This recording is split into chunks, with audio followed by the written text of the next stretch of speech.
oposición me refiero, por ejemplo, a los movimientos vecinales, a movimiento ecologista, a movimiento pacifista y antimilitarista, a movimientos antiautoritarios diversos, movimiento estudiantil, etc. Movimientos que están fuertemente politizados e ideologizados en aquellos años, ¿verdad? En el sentido, digamos, de lo que se suele llamar izquierda y, digamos, una izquierda más radical de la que ahora existe, o por lo menos más ideologizada. Estos movimientos, de forma bastante dispersa y desorganizada o un poco espontánea, van generando colectivos que se plantean utilizar el medio radio como fuera del sistema, digamos como este tipo de radios alternativas, para tener una propia voz y un propio instrumento de comunicación, más allá de lo que se utilizaba entonces, que era básicamente los panfletos de una cosa que había entonces que se llama multicopista, que no sé si vosotros habéis conocido o tenéis idea de lo que puede ser, y de los carteles que se pegaban por las paredes, de las pintadas que se hacían con los sprays, etcétera, que hasta entonces eran los instrumentos que se utilizaban para que estos movimientos se expresaran hacia afuera.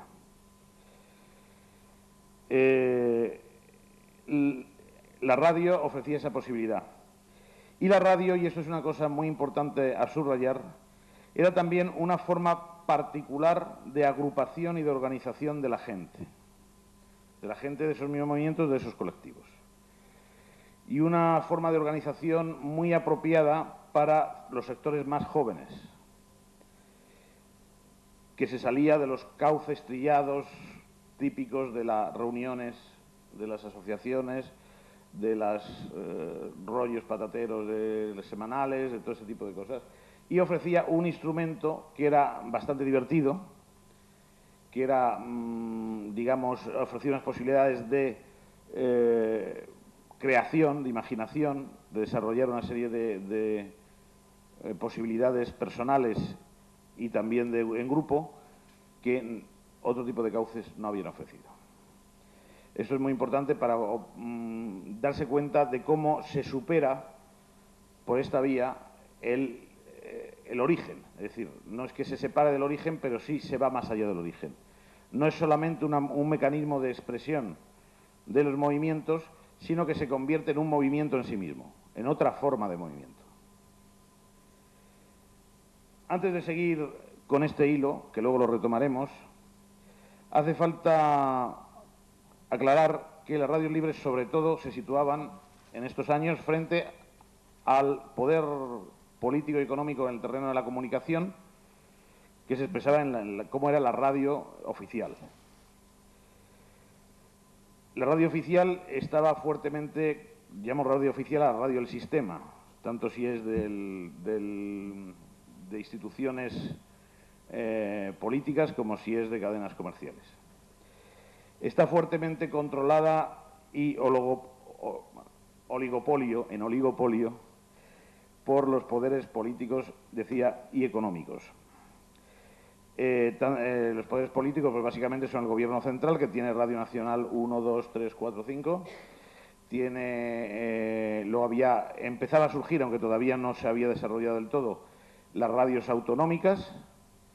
Todavía las radios municipales estaban muy poquito desarrolladas y eso fue una fuente de confusión dentro del movimiento de las radios libres y alternativas. Y luego existían las grandes cadenas comerciales que básicamente en aquellos tiempos eran la SER, la COPE y luego enseguida Antena 3. Onda Cero entonces no existía. Esas eran las grandes, luego había otras cadenas, digamos, de medias. Todo ese conjunto ocupaba prácticamente el dial, es decir, y cada vez, además, cada nuevo reparto que se hacía de licencias significaba que lo ocupaban más, es decir, el espectro radioeléctrico es relativamente amplio, pero evidentemente tiene sus límites. Y cada vez este tipo de cadenas ocupaban más postes emisores y además emitían con más potencia, con lo cual hacían más difícil colarse que las pequeñas radios con esa miseria técnica en la que nos teníamos que mover pudieran oírnos en un radio de acción medianamente decente. Pero sobre todo me interesaba hablar de cómo esa radio, a pesar de que habéis oído, sin duda, no sé si lo habéis oído, pero si sois aficionados a la radio, creo que sí, que los años 80 son una edad de oro de la radio española, es un tópico. Efectivamente, sí podemos considerarlo así porque después de una decadencia que fue en los años 70, porque la gente no oía la radio en la medida en que veía la televisión y se pasaban muchas más horas viendo la televisión y por lo tanto abandonó la radio, y en los años 80, digamos que la radio recupera un poquito su papel, sobre todo merced a los informativos, básicamente, y a la creación de ese esquema de programas que todavía sigue siendo el mismo esquema de programas que tenemos ahora. Es decir, los magazines basados en las superestrellas, Luis del Olmo, Iñaki Gabilondo, Antonio Herrero, etcétera, etcétera. Bueno, pues ese esquema era el que se implantó en los años 80 y que sigue vigente, pero que, en mi opinión, claro, estoy matizando un poco, perdonádmelo, pero es que tengo que hacerlo para que el tiempo no me coma, impone un cierto estilo muy unidireccional, sobre todo. Es decir, es el comunicador el que impone el discurso. Y los oyentes, pues lo oyen y a veces llaman a la radio, pero cuando llaman a la radio en ciertos espacios acotados que hay, es solamente para corroborar, aplaudir, reforzar el mensaje que el comunicador emite o bien para introducir una cuña que el mismo discurso del comunicador manipula a favor de su propio discurso. Los excluidos solo pueden limitarse a esta función. Digamos, para ser justos, que había algunos islotes en ese esquema. Un islote muy representativo porque además, de alguna manera, nos servía un poquito como de faro a veces.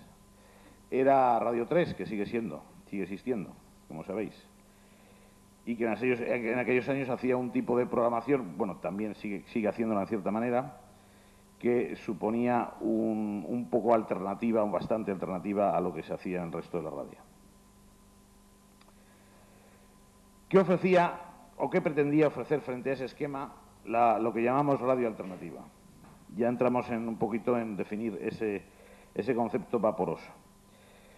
Diríamos que se trataba de hacer protagonistas a los que eran pasivos receptores de la radio, de alguna manera. Esto, naturalmente, suena un poquito demagógico y si lo dejamos así, es demagógico.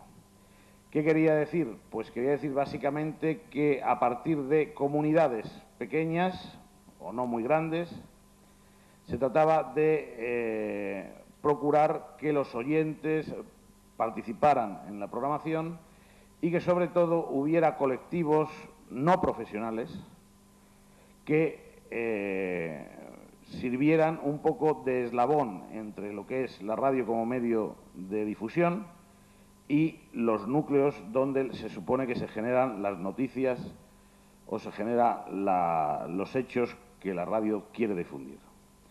Digamos, acercar la elaboración de la información, la elaboración de la programación a la calle.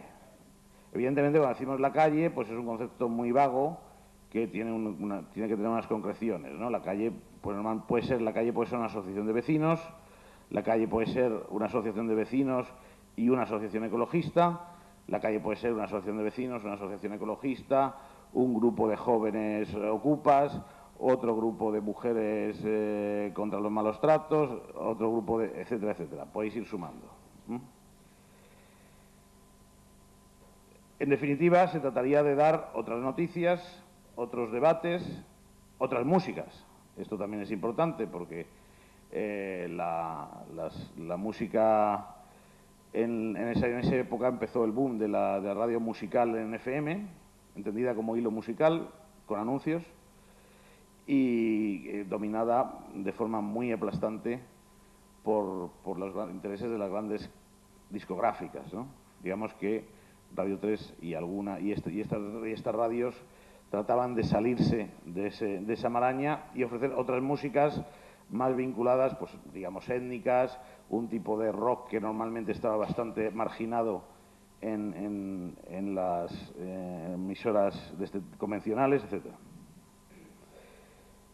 Y sobre todo, como decía antes, cercanía del emisor al receptor y una participación no trucada y un pluralismo más real y vivo que ese manipulado al que hablamos antes.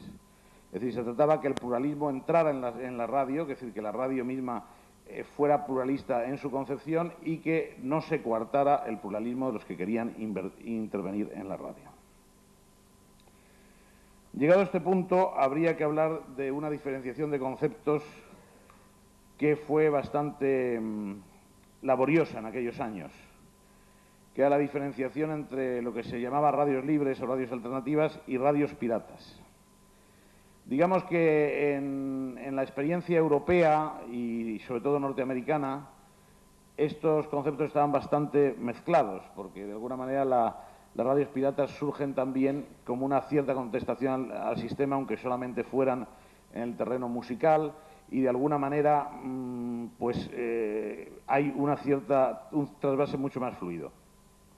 En el caso español, debido a que, como os he dicho antes, nacen ya muy vinculadas a movimientos sociales, la confusión no era tan grande, pero sí había necesidad de marcar una cierta frontera porque al socaire de que este movimiento va tomando un cierto auge, digamos que hay algunos... la radio pirata aquí en España realmente nunca tuvo una gran dimensión, pero había algunos que sí intentaban crear, digamos, su propio negociete, digamos, al amparo de este fenómeno, es decir, situarse fuera del sistema de forma... digamos, en cuanto a lo superficial, puesto que no estaban legalizados y estaban en contra de lo que era la radio institucional, pero, digamos, pues aprovechar para hacer su propio negocio musical o para promocionar un determinado, para hacer publicidad, un determinado tipo de publicidad y cobrando por ello, etcétera, etcétera. Hubo un hito en ese sentido, que fueron unos encuentros de radios que se celebraron en Villaverde en el año 84, donde se define más o menos, voy a mirar los que tengo aquí el panfleto de esos encuentros, se define lo que era una radio libre, o que diríamos ahora alternativa cultural. Dice, las radios libres nos caracterizamos por un carácter no profesional, entendiendo que la comunicación no debe ser un medio de lucro. Un funcionamiento autogestionario basado en la toma de decisiones de manera directa por todos aquellos que participan activamente en la vida de la radio. Somos autónomos. La radio libre se constituye al margen de todo grupo de presión político o económico que pueda o quiera alterar en su provecho el mensaje a difundir. Y obviamente rechazamos cualquier tipo de publicidad directa o indirecta. La radio libre es participativa, está al servicio de la comunidad donde se integra, potenciando la unificación de los conceptos emisor-receptor. Las radios libres surgen como necesidad de llevar la comunicación al marco cotidiano y como lucha contra el monopolio y la centralización de la comunicación. Finalmente nos definimos como radios libres de todo compromiso que no sea el de difundir la realidad sin cortapisas y las opiniones sin limitación. Bueno, como veis, es un marco de principios bastante general que, de hecho, a lo largo del movimiento de estos años 80, algunos la generalidad o el grado de abstracción de estos conceptos, pues darían lugar a algunas polémicas curiosas, de las que me voy a referir muy brevemente. Algunas de esas polémicas serían, por ejemplo, el tema de la autonomía de la radio frente a la organización de los movimientos sociales de los que he hablado antes que surgía. En concreto, como habéis oído, hay un párrafo bastante poco claro que hace alusión a que las radios serán ajenas a todo grupo de presión. Había alguna interpretación en el sentido de que un movimiento social también era un grupo de presión. Por lo tanto, una radio no podía, digamos, estar vinculada o sometida o relacionada o de alguna manera a un movimiento social organizado, llámese movimiento anti-OTAN, como había entonces, o comisiones, o sindicatos, asociación de vecinos, etcétera.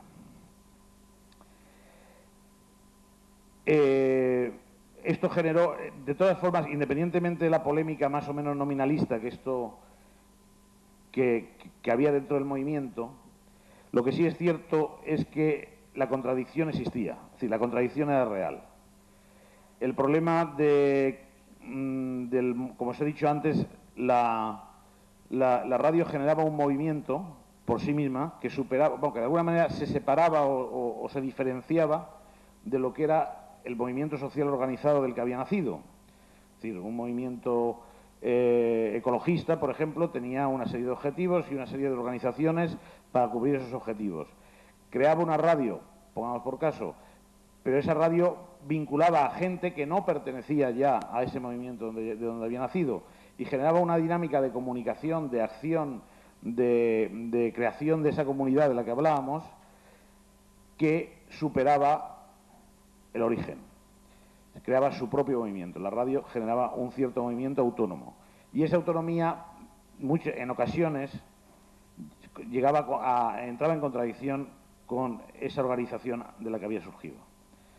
Eso, pues a veces se resolvía con una ruptura dentro de la radio, con la expulsión de unos y la sustitución por otros, con la desaparición de la radio. Hubo ejemplos para todos los tipos, ¿no? Otras veces no, otras veces se superaba el problema y más o menos pues se aceptaba ese grado de autonomía y la radio se ganaba autonomía respecto al movimiento, pero de alguna manera mantenía cierta vinculación. Otro tema que digamos, causó cierta polémica era lo referido al tema de lo que se llamaba en estos encuentros de Villaverde la autogestión. Es decir, el grado de organización necesario que tenía que tener la radio, ¿no? De alguna manera había ahí dos tipos de problema. Uno era la espontaneidad y el grado de sacralización que se hacía de la espontaneidad o que se quería o que algunos querían hacer de la espontaneidad. De tal manera que eso se contradecía con el mínimo orden que en ocasiones tiene que haber para realizar cualquier trabajo. Digamos que las radios libres, en aquella época por lo menos, había un cierto culto a lo zarrapastroso y lo cutre, y al desastre o al caos como sistema organizativo. Eso entraba en contradicción con que la radio fuera audible, con que hubiera unas ciertas mínimas medidas de sintaxis para que la gente entienda lo que se dice y para que no se convierta simplemente en un ruido sin más, ¿no? Digamos que contra eso había otras tendencias también contrarias. Se generaban una dinámica, por lo tanto, contradictoria, porque, claro, inmediatamente ya salía alguien que quería imponer un libro de estilo.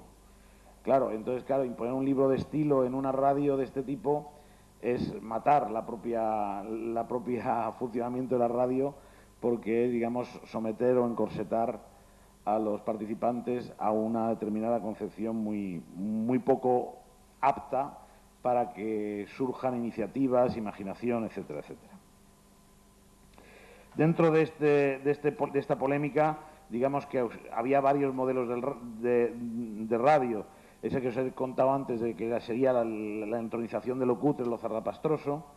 Otro tipo de radio sería el almacén de programas, es decir, unos programas que suceden a otros sin ton ni son, sin mayor coherencia ni unidad interna. Y bueno, pues digamos que el núcleo de la radio deja pasar, deja estar y la cosa se va desarrollando. Otro modelo de radio que podía existir entonces era también el panfleto permanente, es decir, estar constantemente al borde de la toma del Palacio de Invierno o al borde de un suicidio colectivo, ¿no? Es decir, la crispación como sistema, quiero decir, en los mensajes que se emitían, ¿no? La crispación y el lenguaje estereotipado, hiperpolitizado, etcétera, etcétera. Otro modelo era el juguete de la pandilla. Esto también era muy típico, pues prácticamente la radio se convertía en unos cuantos amiguetes que se reunían ahí a desbarrar, a pasárselo muy bien entre ellos, pero el oyente prácticamente no se enteraba ni de qué se reían ni por qué. Y existían también los imitadores de la BBC o de Radio 3. Yo durante algún tiempo me encontraba entre estos últimos, los de Radio 3, quiero decir. Los imitadores de la BBC, quiero decir, por la cosa de darle a todo una apariencia muy seria, muy formal, muy tal. Bien, pasando a otro tema, que tiene algo que ver, de todas formas, todo tiene algo que ver. Un peligro que teníamos que sortear constantemente era, la espada de Damocles que teníamos constantemente era la avería. El problema técnico, la miseria técnica que me he referido antes, era realmente abrumadora y cada 2 por 3 pues se estropeaba algo.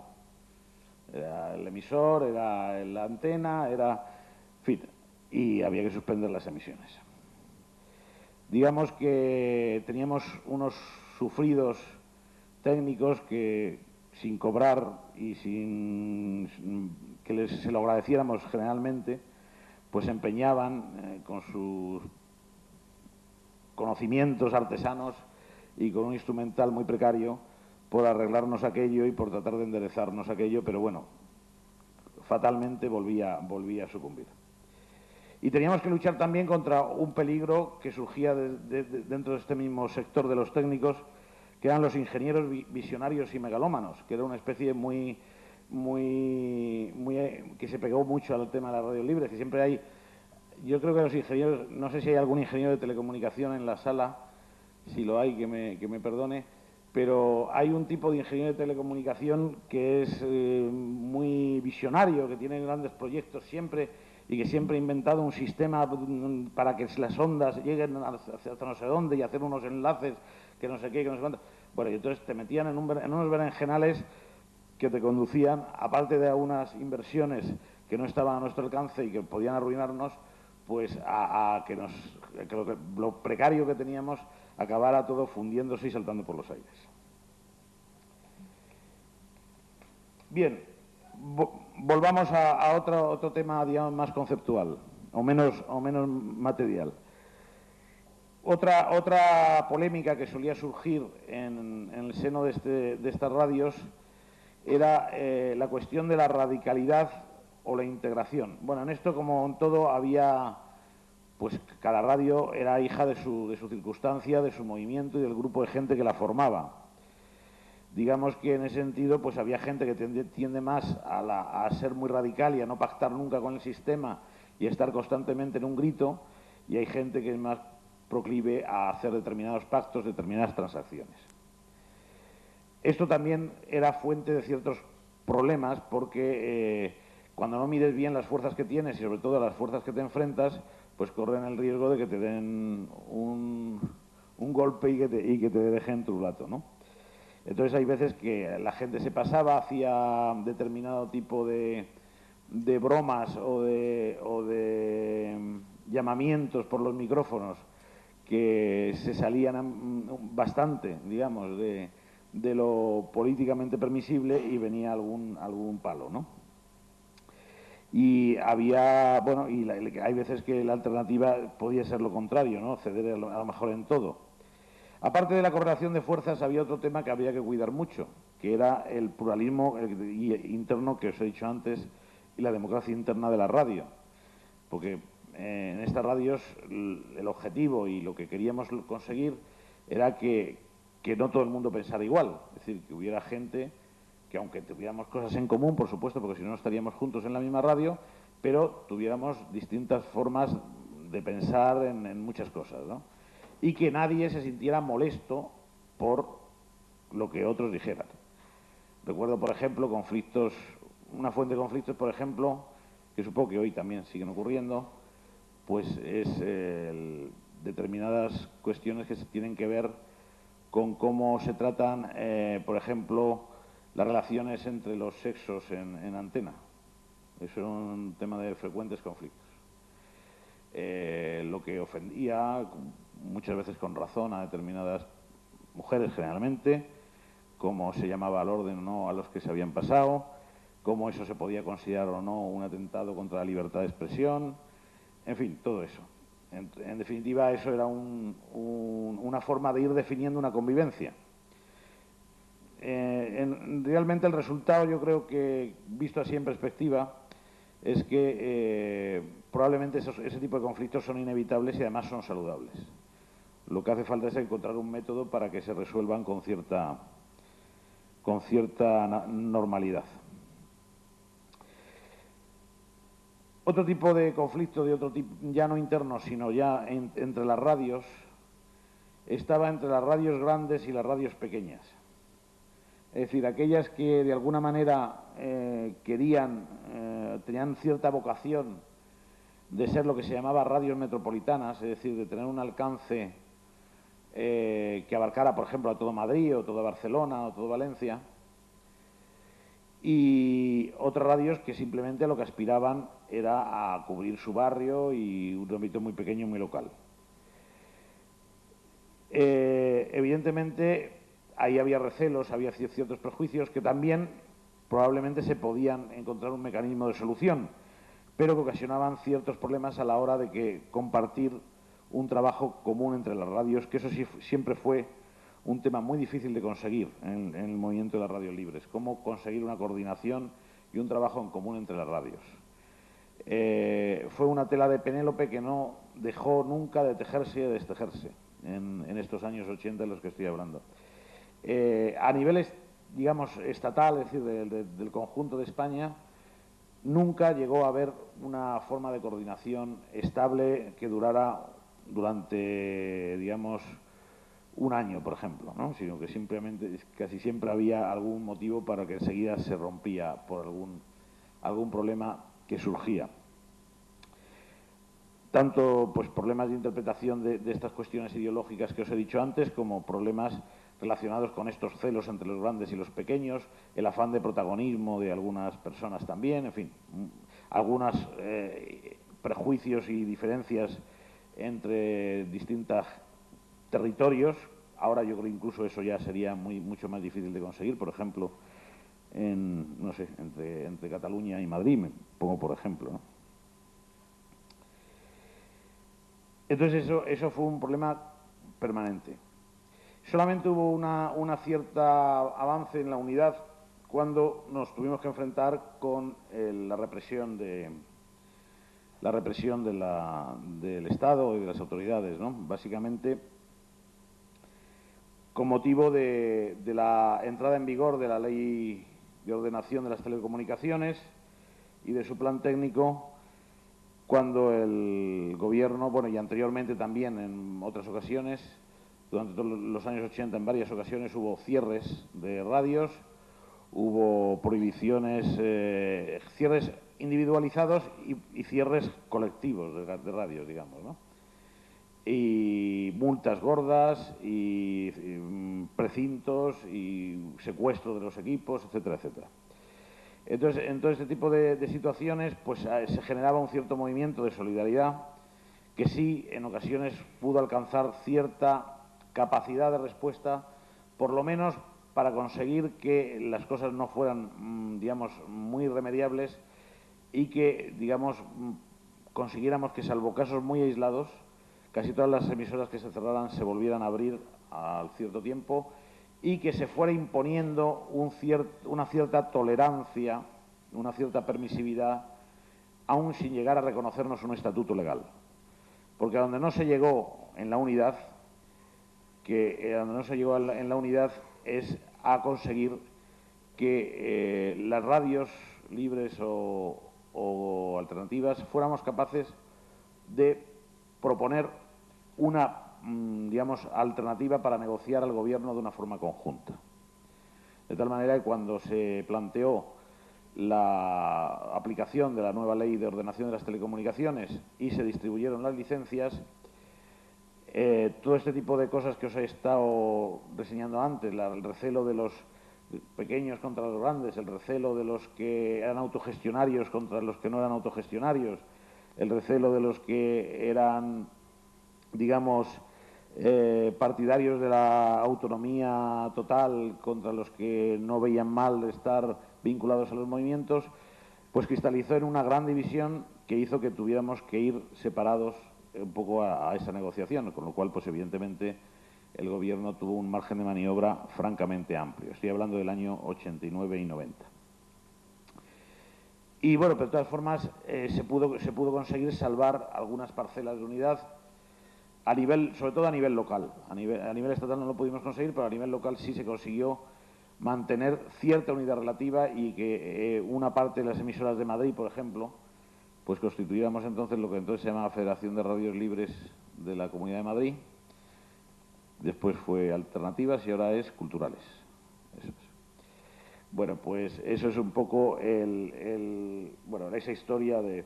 Yo tenía muchas más cosas que contaros, pero creo que ya no me va a dar tiempo y voy a pasar directamente a una especie de balance muy general.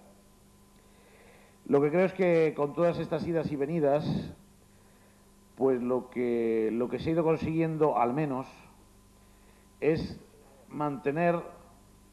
Yo, la verdad es que me lleva una sorpresa, porque yo pensaba que casi no existían ya las radios libres. Y el otro día me han contado Ceferino pues que existen más o menos las mismas y alguna más de las que yo conocía hace 5 años, que fue más o menos cuando yo dejé este movimiento. Con lo cual, pues me parece muy bien, claro.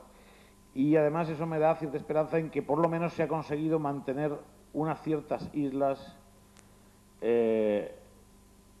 de comunidad o de comunicación que puede ser núcleos o nudos de que se pueda ir tejiendo una vez más esa red tan tenue, tan difícil, que nunca se acaba de tejer porque siempre te la desteje alguien o siempre viene algo que te lo desteje, pero que de alguna manera hay una especie de posibilidad de que la globalización esta que nos quieren imponer y con la que nos quieren uniformar, pues pueda tener un pequeño antídoto, digamos.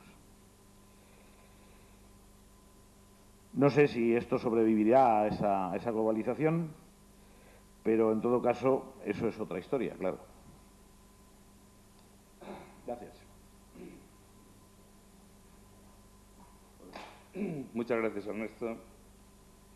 Para la mayoría de los que estáis aquí, que sois bastante jóvenes, pues esto sonará a las historias del abuelo Cebolleta, pero yo creo que es muy interesante porque aquellos movimientos, experiencias que se olvidan, que se olvida que se han hecho ya previamente, de nuevo hay que decir que están condenados a repetir los errores sobre todo, ¿no? Yo os voy a comentar ahora, de forma breve, después de este repaso por la historia, que habría más cosas que contar probablemente, hay que obligatoriamente ser breve en este foro, ¿cómo son las radios ahora? Ernesto decía que él se ha sorprendido, después de estar desvinculado unos años, que la cosa siga funcionando. La cosa sigue funcionando y yo creo que sigue funcionando con una perspectiva que, a pesar de que nosotros discutimos hace mucho tiempo que debía ser así, nunca fue así. Y probablemente ahora comience a sintonizar con lo que nosotros pensamos que debía ser. Un mecanismo de expresión de movimientos sociales, fundamentalmente, que tengan vehículos de comunicación. Cuando hablamos de la radio cercana, es porque la radio es lejana.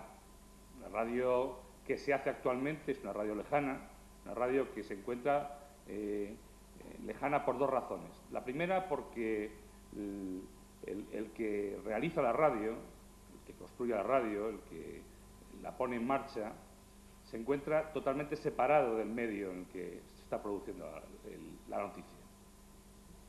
El mecanismo que utiliza es enviar un corresponsal, enviar a una persona a entrevistar a alguien para poner una floritura en la noticia, pero la noticia está lejana. Por tanto, su opinión sobre la noticia es lejana. Lo segundo, porque la noticia crea opinión y la opinión siempre sirve a algún interés, no es neutral. Entonces, la generación o la construcción de esa opinión tiene que ver fundamentalmente con cómo se enfoque la noticia. Por tanto, a qué se le da más importancia en cada momento. Una cosa tendrá importancia o no en función de lo que uno quiera que tenga importancia. Por tanto, del que controla el medio de comunicación en cada momento.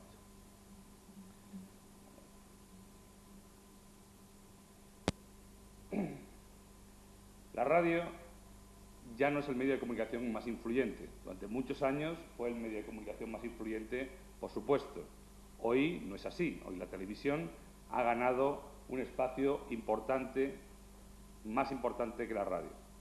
Pero la radio sigue conservando algunas virtudes que la televisión nunca podrá alcanzar.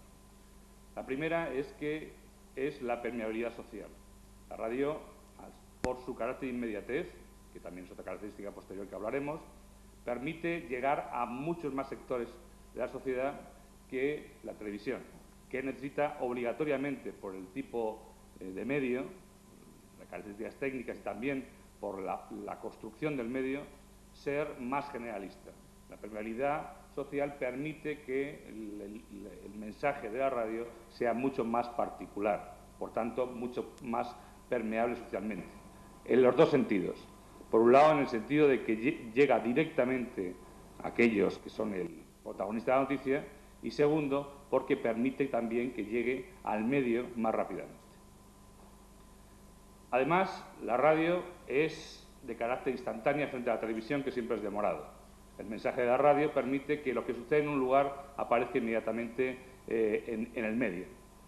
La televisión está intentando ganar este espacio. Hay muchos programas que intentan, bueno, Madrid Directo, no sé cuántos programas que intentan meter la radio en el momento que ocurre. Pero esto es imposible, porque la dictadura de la programación hace que la secuencia de audiencias obligue a que en determinados periodos horarios haya unas cosas, en otros periodos horarios hay otras cosas, haya espacios limitados de informativos y no permite que la inmediatez llegue realmente a ser el protagonista. La radio sí, la radio inmediatamente que sucede una noticia, corta la programación y comienza a realizarla. Y luego la posibilidad de que la radio emita un tipo de mensajes, un tipo de opiniones, un tipo de criterios que no son tan generalizados, son mucho más particularizados. Los medios de comunicación habituales tienen necesidad de generalizar lo que cuentan para que llegue al máximo de población.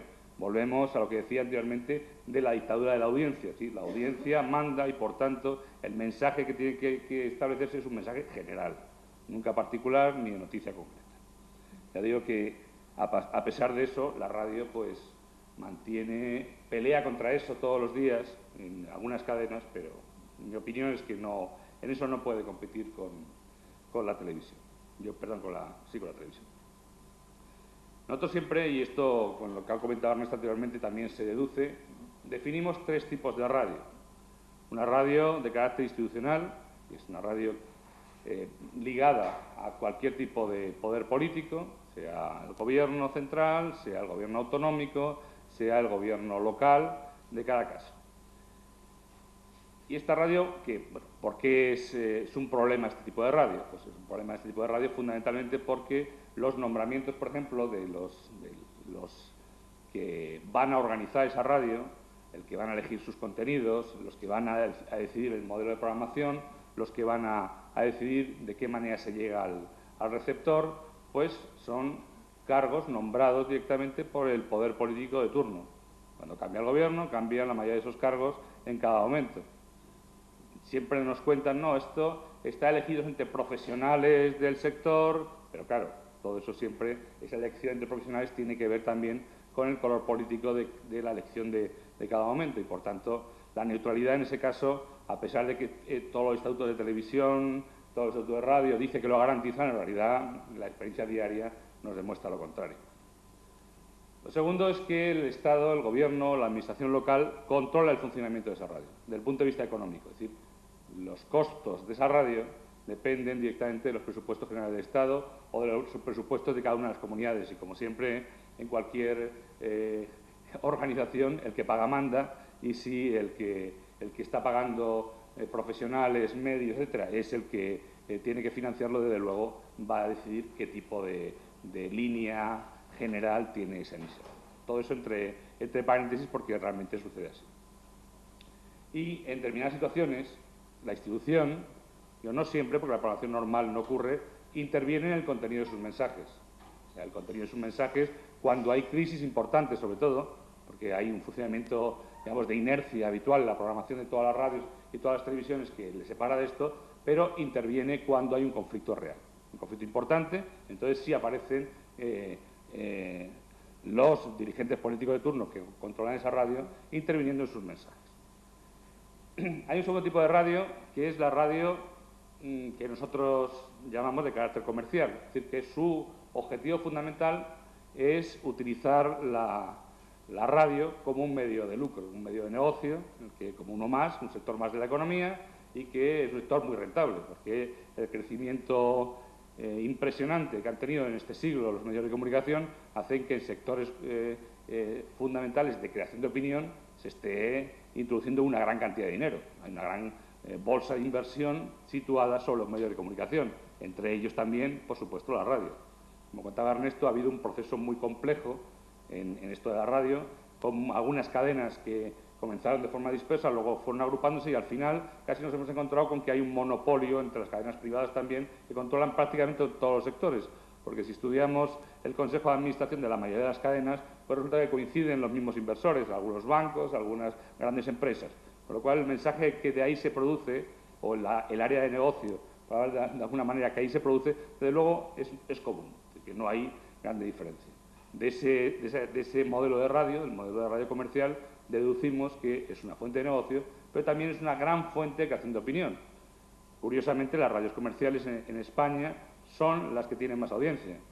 Por ejemplo, la SER es la que los estudios de audiencia es la primera, en la mayoría de los tramos horarios, etcétera. Es decir, que los que están creando opinión realmente en ello, en este momento en la sociedad española, son estas grandes cadenas de comunicación, incluidas las institucionales.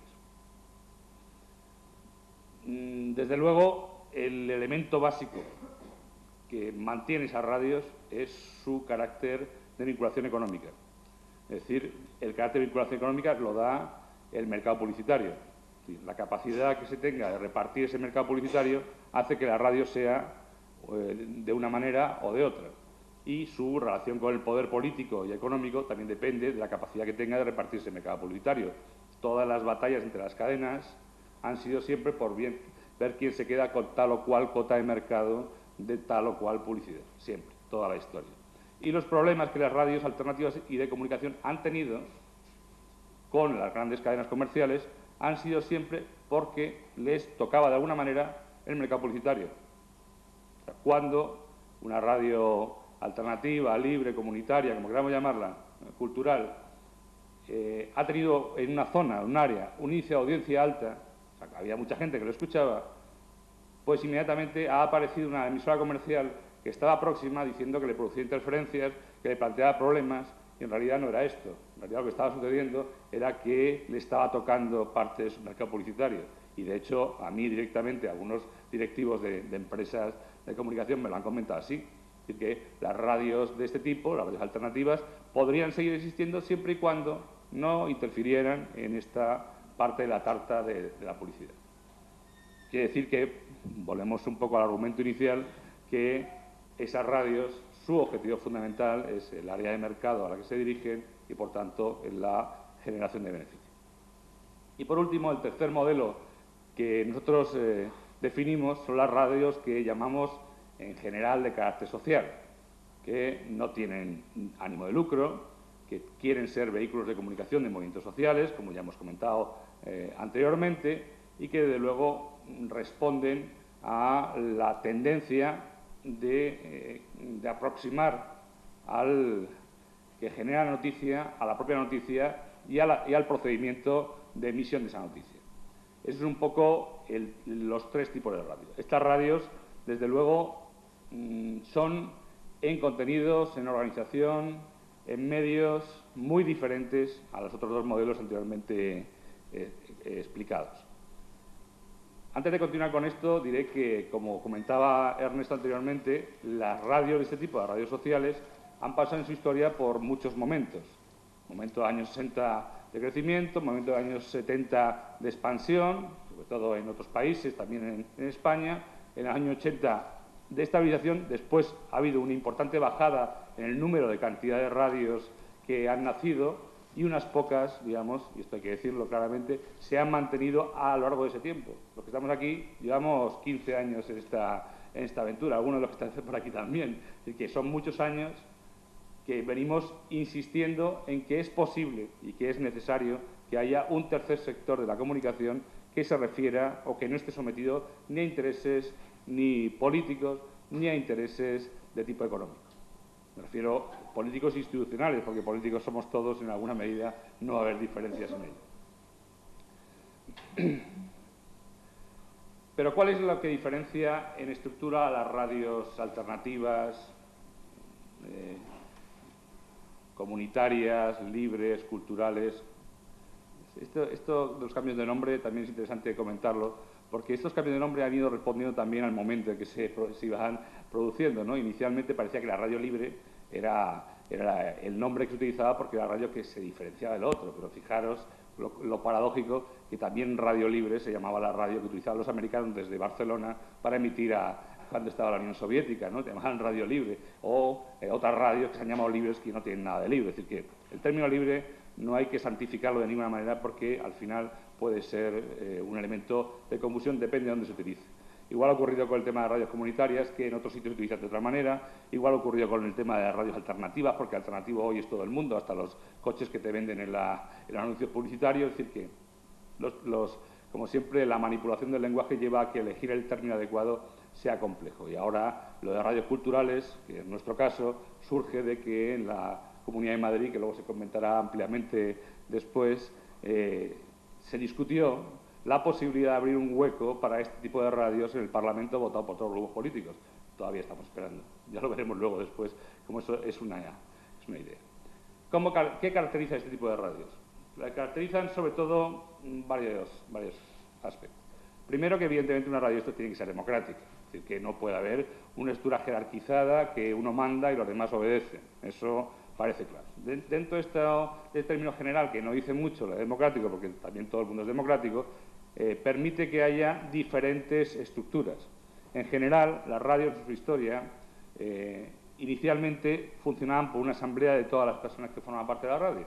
Es decir, todos los que estaban en la radio participaban en todo y todos decidían sobre todo.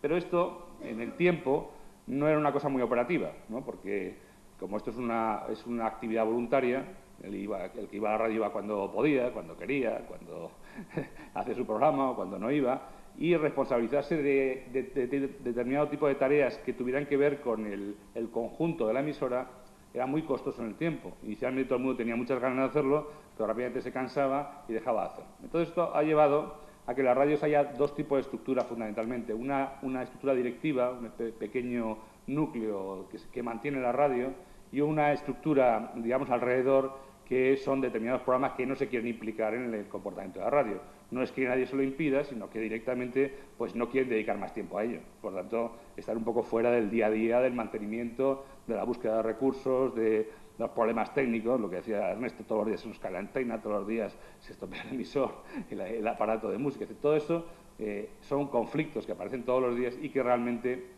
hace falta que haya un grupo de personas que estén más responsabilizadas de resolverlo.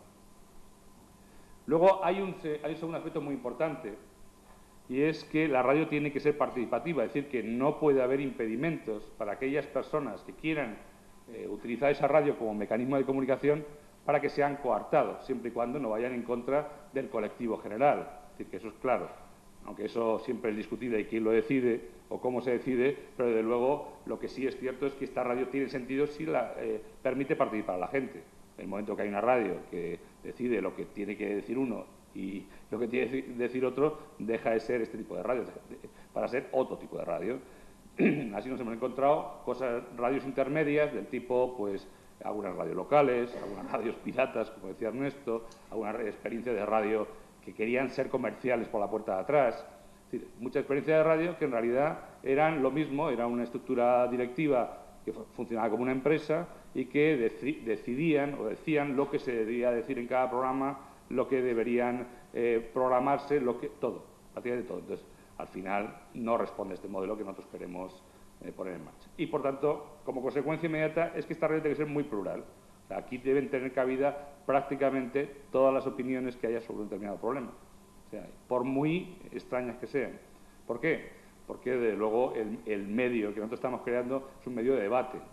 debate social fundamentalmente, donde van a llegar mucha gente con la que probablemente no estemos de acuerdo en su forma de enfocar las cosas, en sus opiniones, etcétera. Pero hay que darle un medio de desarrollo a esta gente. Crea muchos conflictos esto, no es nada fácil hacerlo porque todos tenemos un cierto deje autoritario cuando nos tocan algo que nos parece que es nuestro, como es una radio pequeñita de este tipo, y desde luego siempre da lugar a roces. Por eso la tolerancia en esto es algo que debe imponerse por encima del resto de los problemas. Debe ser abierta a todos los movimientos sociales. La historia de las radios, desde luego, nos vincula con los movimientos sociales, siempre, de todo tipo, pero la radio ha estado un poquito alejada de los movimientos sociales realmente. Es decir, la radio juguete que decía Ernesto, en muchos casos ha sobrepasado a la radio de comunicación de problemas sociales. Porque es más fácil que un grupo de amigos se reúna y haga un programa, y de música fundamentalmente, que alguien elabore noticias. Eso ha costado más trabajo. Y como ha costado más trabajo, también los movimientos sociales, como no encontraban un vehículo de comunicación habitualmente de esta radio, pues han sido un poco renuentes a utilizarlo como mecanismo de influencia social en la realidad. Nosotros, desde luego, hemos hecho siempre un gran esfuerzo porque esto no sea así. Hemos hecho un gran esfuerzo para vincular movimientos sociales de todo tipo a este movimiento, pero siempre ha habido una cierta distancia. Por tanto, su vocación, la vocación desde el principio de este tipo de radios, debe ser vincularse a movimientos sociales totalmente. Debe ser totalmente independiente de su funcionamiento. Quiere decir que, a pesar de que tenga relación con estos movimientos sociales, no debe ser correa de transmisión de un movimiento social. La radio es un medio de comunicación y, por tanto, tiene su propia dinámica y su propio mecanismo de funcionamiento. No puede estar vinculado exclusivamente a lo que diga tal o cual. Por ejemplo, yo creo que no tiene sentido, como ha ocurrido en otros países, que haya radios de organizaciones directamente. Por ejemplo, un sindicato muy grande, que tiene mucho dinero, tiene mucha capacidad, pues que construya sus propios medios de comunicación. Fuera de España se ha hecho mucho esto, sobre todo en Italia, y esto ha fracasado como mecanismo, porque al final las historias, por ejemplo, de los periódicos de partido o la historia de las emisoras de televisión o de radio de partido han fracasado todas, porque en realidad la pluralidad no estaba garantizada y la gente no le gusta escuchar lo que ya sabe, le gusta buscar un medio plural que haya muchas formas de expresión, entre ellas la de este sindicato o de la organización que sea, pero también otras muchas que de esa manera no estarían garantizadas. Y por último, lo más importante es esto. Es decir, somos emisoras que nos diferenciamos de las comerciales, no en que seamos a lo mejor menos profesionales, hagamos las cosas peor o técnicamente no queramos ser los mejores técnicamente, sino que no buscamos utilizar la comunicación como un medio de lucro, como un medio de obtener un beneficio económico de la situación. Entonces, por eso, aunque las emisoras funcionan con dinero, desde luego, no habría ninguna posibilidad de que no hubiera una entrada de dinero constantemente, lo que ahí ocurre no debe tener como resultado la obtención de beneficios económicos de ningún tipo. Entonces, todo lo que ocurre en la radio debe ser un circuito cerrado económico, tanto las entradas de dinero como las salidas. Y al final el balance debe ser cero y nadie debe decir tenemos una cuenta de resultados de tanto como dicen las otras cadenas que conocemos habitualmente. ¿Cómo se financian las emisoras? Que esto es una de las discusiones que habitualmente también ha dado lugar a montones de conflictos en nuestro medio. No solamente en nuestro medio, sino que en muchos casos se nos ha acusado de lo contrario, de querer hacer beneficio, de hacer negocio con las radios libres, lo cual es muy curioso. Primero, funciona con la financiación, con las aportaciones de los socios. O sea, las radios tienen socios que pagan una cuota. O sea, en otras emisoras se paga por hacer radio. En estas radios es al revés. Tú tienes que pagar para poder hacerlo. O sea, uno le contratan en otra radio para que haga profesionalmente un trabajo y aquí uno paga para poder hacerlo. La cosa ya cambia bastante. Se paga poco, en general una cantidad simbólica de dinero que de luego no da ni mucho menos para mantener la radio, pero que permite vincular a la gente como un compromiso con lo que está haciendo. Esto es importante. Segundo, pues también hay determinadas aportaciones de los otros colectivos sociales. Por ejemplo, en el caso de que esté una asociación de vecinos, pues la asociación de vecinos suele dar algo de dinero a la radio para que funcione, siempre mucho menos de lo que debería, pero ahí está funcionando. En otros casos, pues hay organizaciones sociales que también incorporan parte de su presupuesto pues, a la ayuda de este tipo de radios, o ahora se está poniendo en marcha el sistema de venta de programas para colectivos sociales. Bueno, hay diferentes procedimientos por el cual los colectivos sociales pueden incorporar parte de su apoyo económico a la radio. Por supuesto, de las subvenciones en proyectos sociales, es decir, que hay una práctica de hace muchos años por el cual las radios incorporan determinados proyectos sociales que permiten pues, conseguir dinero de la Administración a partir de esos proyectos. Por ejemplo, hay radios que están en nuestra organización que llevan muchos años haciendo integración del plan contra la droga, es decir, que hay gente que utiliza como vía de desintoxicación también el hacer programas en la radio, o minusválidos, o el Ministerio de Asuntos Sociales a partir de los programas de maltrato a mujeres, pues también subvenciona determinados programas para difundir ese mensaje, etcétera, ¿no? Y por último, que este es el tema quizá conflictivo, que cambia bastante de aquello que os ha leído Ernesto, de los acuerdos de Villaverde, que es el origen de toda esta historia. Determinadas radios utilizan algún sistema de publicidad local. Entonces, bueno, esto ya empieza a comenzar a hacer lo mismo que hacen los otros. Realmente pensamos, bueno, yo creo que no, porque realmente la radio, uno de los grandes problemas, este tipo de radio, uno de los grandes problemas que tiene es efectivamente cómo se financia. La radio es cara, o sea que todo el mundo piensa que es muy barato ponerla en marcha, el día a día de una radio es muy caro, el funcionamiento, el mantenimiento, el alquiler de locales, porque muchas radios tienen que alquilar sus locales, no tienen locales propios, muchas radios tienen que utilizar locales de otras instituciones porque no pueden tener locales propios, tienen que tener comprar aparatos nuevos para poder... Bueno, la cantidad de dinero que necesita para funcionar, desde luego no la puede obtener por los medios anteriores que hemos dicho. Tiene que obtenerla probablemente de un tipo de publicidad. El problema es la discusión que hemos tenido siempre y que todavía sigue en el medio, y que imagino que después dará lugar también a algún comentario sobre esto, es si nosotros debemos entrar en esa parte de la publicidad. Desde luego hay una parte de la publicidad que está fuera del mercado de la publicidad, que no le interesa a las grandes emisoras comerciales ni a las emisoras institucionales, que es aquella actividad, aquella publicidad que tiene que ver con los pequeños comercios de un barrio, donde realmente está implicada la radio, o de un pueblo.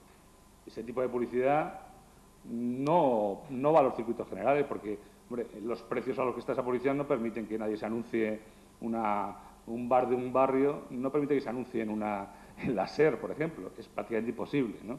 Pero en cambio sí podría tener lugar en este tipo de medio. Podría tener lugar en este tipo de medio con algunos criterios, claro, porque nuestra diferencia es que mientras que las grandes cadenas comerciales no imponen ningún criterio a la publicidad todo lo que venga y pague vale, nosotros sí podemos imponer un criterio. Y nosotros podemos decidir qué tipo de publicidad nos parece que debe ser justo emitir y cuál no. Podemos decir qué tipo de publicidad nos parece que está un poco en el sentido de nuestro trabajo y cuál no. Esto es muy discutible, por supuesto. Es decir, que aquí no hay un parámetro general que podamos decir que esto es radicalmente así. Pero algunas radios han abierto esta puerta, a mí me parece bien, y de luego les permite estabilizar su funcionamiento. Este sistema va a garantizar la vida de estas radios durante más tiempo, porque evidentemente el aspecto económico aquí es muy importante y determinante. También, como comentaba anteriormente, se diferencian del resto de las radios en su organización. Las radios grandes son jerárquicas, las radios alternativas son, digamos, horizontales. No hay, digamos, una vinculación con ningún jefe directo en el tema. Y se dividen, como os he comentado anteriormente, pues más o menos por esa estructura. Generalmente una estructura de socios, una asamblea general, una junta directiva o coordinadoras, depende. Y luego hay una división de trabajos en función de las actividades, que esta es la situación real hoy en la mayoría de las radios. Las radios se dividen los trabajos en función de una parte de programación, de finanzas, de representación social exterior y también de la continuidad de lo que es la emisora de todos los días. Un poco este tipo de división de tareas, que como veis no es mucho, porque dentro de la programación pues habría que dividirlo también en un área de informativos, de culturales, de musicales, etcétera. Pero esto no damos para tanto. Generalmente las estudios de radio son pequeñitas, no son colectivos muy grandes de gente y no permite que haya tanta división de funciones. Pero luego el cambio de lógica, de comenzar a dividir las funciones dentro de la radio, pues sí ha sido un cambio muy importante que se ha producido en la última época porque hemos cambiado de forma de pensar en esto. Un elemento determinante de las radios, por supuesto, son toda la parte técnica. Las radios iniciales, que comenzaron en los años 70, eran radios que grupitos de personas se autoconstruían. Es decir, que sabían algo de electrónica, construían un emisor, cogían un kit de una revista, lo hacían y lo ponían a emitir con una antena de estas de radioaficionado, y esto ha ido pasando poco a poco en el tiempo, y hoy nos encontramos con que la mayoría de las radios han tenido que comprar a empresas comerciales habituales que también surten al resto de las radios comerciales aparatos de más potencia y más calidad, porque uno de nuestros problemas era que con esas otras radios no nos podía oír nadie, y oía un conjunto de ruidos que era imposible que nadie pudiera entendernos.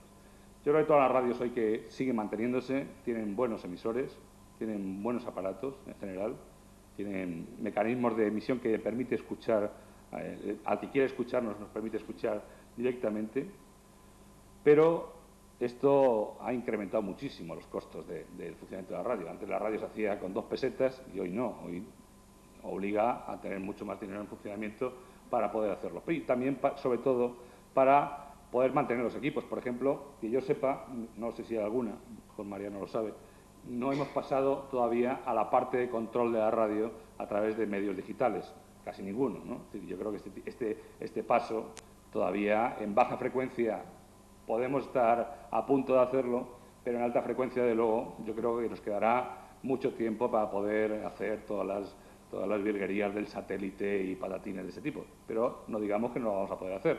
Yo creo que lo debemos de intentar, no como siempre hemos intentado resolver los pequeños problemas que hemos tenido. Hemos mejorado mucho en este terreno, hemos mejorado mucho en preocuparnos por la calidad, y esto tiene que ver con la parte técnica del asunto. Anteriormente la radio cutre, esta se hace de cualquier manera y sirve para que nadie te escuche, ha pasado a que todo el que está en este momento en la radio prácticamente tiene una voluntad de dirigirse a más gente y a colectivos más grandes, y por tanto los medios aquí son determinantes. Y sobre todo ahora, un tema importantísimo en el tema técnico es cómo se intercomunican las radios y cómo difunden sus noticias, porque antes era el teléfono que te llamo y te digo no sé qué. Ahora los sistemas de correo electrónico, Internet, incluso las emisoras que ya emiten solamente por Internet, permite otra área de comunicación para las radios alternativas que nos obliga, y nosotros ya estamos en esa dinámica. Carlos esta tarde os contará algo sobre esto. Desde luego nos obliga a entrar en ese mundo. Es un mundo mucho más rápido, donde la inmediatez que antes comentábamos nos obliga a hacerlo, digamos, diariamente, y permitirá a los movimientos sociales tener una vinculación en noticias directa y diaria con lo que queremos hacer. ¿Qué contenidos tiene la radio alternativa hoy? Contenidos que son los mismos que siempre, o sea que en esto no hemos cambiado excesivamente. Desde luego queremos aplicar el derecho a informar por encima de cualquier cosa. Eso lo dice todo el mundo, también lo dice las radios comerciales, pero en nuestro caso yo creo que lo hacemos más efectivo, lo hacemos real. Lo otro es una intención bastante peculiar. Ya hemos comentado, no voy a repetir mucho más, acercar la generación de la radio al medio social en que se produce y reducir la distancia con el oyente del general de la noticia. Todo esto es así, pero en la última época nos obliga a tener otros contenidos de radio, no solamente de los movimientos sociales, sino también de las preocupaciones que nacen de la propia sociedad.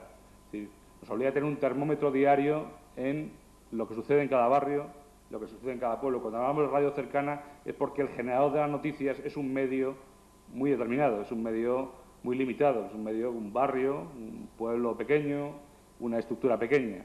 Y eso, los termómetros de lo que es la sensibilidad social son complicados de establecer y que nos estamos obligando todos los días a establecer. Eso, de luego, son personas que hacen cosas. Esas personas que hacen cosas y nos las cuentan, es nuestro trabajo diario generarlas, organizarlas, ver de qué manera tienen facilidades para que esa noticia llegue al sitio. Cuando hay un conflicto pequeño en un barrio, que nunca llegará a una radio comercial o nunca llegará a una televisión, nosotros tenemos que ser el mecanismo para que esa información llegue a la mayor cantidad de gente, por lo menos que conviven con el mismo problema. A la gente que está en su barrio le interesa saber qué ha pasado con tal conflicto que ha ocurrido no sé dónde. Y esa radio cercana es la que se lo va a contar. Otra radio no se lo va a contar, o se lo va a contar de forma, va a dedicar 10 segundos en un informativo a ello. Nosotros dedicaremos el tiempo necesario con información directa, con todos los pros y los contras de la situación, etcétera. Esa es la diferencia, yo creo, en cuanto a contenidos más importantes, aparte de los contenidos que tienen que ver con los cambios sociales. Es decir, nosotros vamos a dar un tipo de opinión que tiene que ver con el cambio social que generalmente no tienen cabida en otras radios porque dicen que no es comercial o no genera audiencia. Nosotros sí vamos a dar cabida a ese espacio de, digamos, de contenido más ideológico que sí tiene que ver con los cambios sociales. Nosotros pensamos que la noticia no viene marcada ni por los objetivos de audiencia, desde luego, ni por los objetivos comerciales. El objetivo de la audiencia, evidentemente, es tener el mayor número de oyentes posibles para generar una opinión. Ni tampoco por los objetivos comerciales, que consiste en que te oiga mucha gente para conseguir vender algo y meter una cuña publicitaria en ese espacio que luego te permita vender ese producto mejor, ¿no? Así, la dictadura del índice de audiencia pues obliga a las emisoras a que los contenidos estén modificados en función de los objetivos comerciales o no de esa emisora. Nosotros queremos que los contenidos de la emisora vengan condicionados por la relevancia que le da al colectivo que lo genera, del tipo que sea. Y, por tanto, esa relevancia no la marquemos ni siquiera la propia radio, sino la marca la importancia que le dé el colectivo social que lo ha producido. Eso es bastante diferente a las otras emisoras en cuanto a contenidos. Y, desde luego, nos obliga a tener mucho cuidado para que en nuestra propia radio no haya filtros en ello. Y eso es difícil, porque cada uno siempre tiene su opinión sobre las cosas, lo que le gusta y lo que no le gusta. Y, por tanto, en la formación de las personas que hacen nuestras radios está el ser muy tolerantes, como decía anteriormente, con ese tipo de situaciones, para dar cabida, para poder dar entrada a un montón de colectivos que de otra manera no lo podían tener. Ya hemos comentado esto, yo no voy a insistir más en ello, porque ya hemos hablado mucho de ello, pero veis que hay diferentes tipos de radios sociales, no solamente hay un tipo de radio social, y ya hemos hablado bastante. Yo sí quería hacer solamente una precisión sobre esto. En el segundo aspecto que pongo radios cuyo origen son organizaciones de jóvenes. Durante mucho tiempo se han identificado las radios sociales o culturales, alternativas, libres, comunitarias, etcétera, como radios de jóvenes. Los que estamos aquí ya no somos tan jóvenes, como veis, ¿no? Y, de luego, no ha sido nuestra voluntad ser radios para jóvenes. En general, han sido hechas por jóvenes, pero nuestra voluntad ha sido dirigirse a toda la población, a todos los sectores de la población, no solamente un sector concreto de la población. Eso ha sido una de los sanbenitos que nos han colocado históricamente a las radios libres. Y no es verdad. Lo que pasa es que las radios estaban hechas sobre todo por jóvenes y muy pocos, digamos, de mediana o tercera edad participaban en ellas. Cuando algunas radios que han tenido su origen en asociaciones de vecinos han conseguido que determinados grupos de gente mayor pues participara, hiciera programas, o grupos de niños, etcétera. Pero esto ha sido complicado, ha sido complicado siempre conseguirlo. Un objetivo de las radios libres, como también se ha comentado anteriormente, ha sido coordinarse. Coordinarse ha sido una tarea dificilísima, porque las radios se han convertido durante muchos años en pequeños reinos de taifas. Cada uno tenía su radio y nadie quería desprenderse de ello. Y esto hace que ha hecho que sea muy complicado coordinarse. Hemos hecho muchas experiencias, hemos hecho muchas organizaciones. Como decía Ernesto anteriormente, nunca hemos conseguido realmente tener una organización a nivel estatal que nos permita coordinar a todas las radios que hay, pero, desde luego, el intento ha estado ahí en intercambio de experiencia de programación, en intercambio de material técnico, en intercambio de capacidad de influir a la Administración para conseguir un estatuto legal para nosotros, para este tipo de radios, ha estado para intentar defender a las radios ante determinadas situaciones represivas de cierres, que ha habido muchos en la historia, pero nunca ha terminado. En Madrid, en este momento, ¿qué es lo que hay? Porque me dicen que ya tengo poco tiempo. ¿Qué hay en este momento? En Madrid funcionan alrededor de unas 15 radios de este tipo, hoy. Todas ellas tienen dificultades importantes para mantenerse, unas más y otras menos, pero el problema económico sigue siendo una espada de Damocles que tiene todo el mundo encima, y el futuro y la voluntad de trabajar en esto depende bastante de este tipo de problema. En general se usan locales que no se pueden pagar por su cuenta de otras organizaciones sociales. Hay algunas que son un poco más ricas, entre comillas, y pueden pagar sus propios locales, pero son las menos. Existen dos estructuras de coordinación en este momento en Madrid, que es la Unión de Radios Culturales de Madrid y las radios comunitarias. Estas dos estructuras estamos en proceso de conversaciones, porque yo creo que en el futuro debe ser una sola organización que aglutine todas las radios que hay en Madrid funcionando de este tipo. Y por último, ya acabo, desde luego nosotros, y como tendremos a la viceconsejera dentro de un rato por aquí, creemos que nosotros no tenemos ninguna voluntad de marginalidad, creemos que debemos tener un estatuto legal que nos ampare, porque somos unas radios diferentes a las demás, con unas necesidades de protección, y por tanto necesitamos un estatuto legal que nos permita funcionar sin conflictos con la Administración sistemáticamente, que hasta ahora nos ha dejado, entre comillas, funcionar de forma legal, ilegal o como queramos llamar, pero que nosotros la voluntad que tenemos es, de luego, tener un marco legal en que desarrollarnos. Y muchas gracias.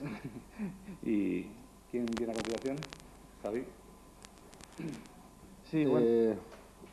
Yo soy profesor de ciencia política, entonces la verdad que voy a abordar el tema de los medios, la comunicación y los movimientos sociales desde una perspectiva, digamos, politológica, que nuestro objeto de estudio en principio es el poder.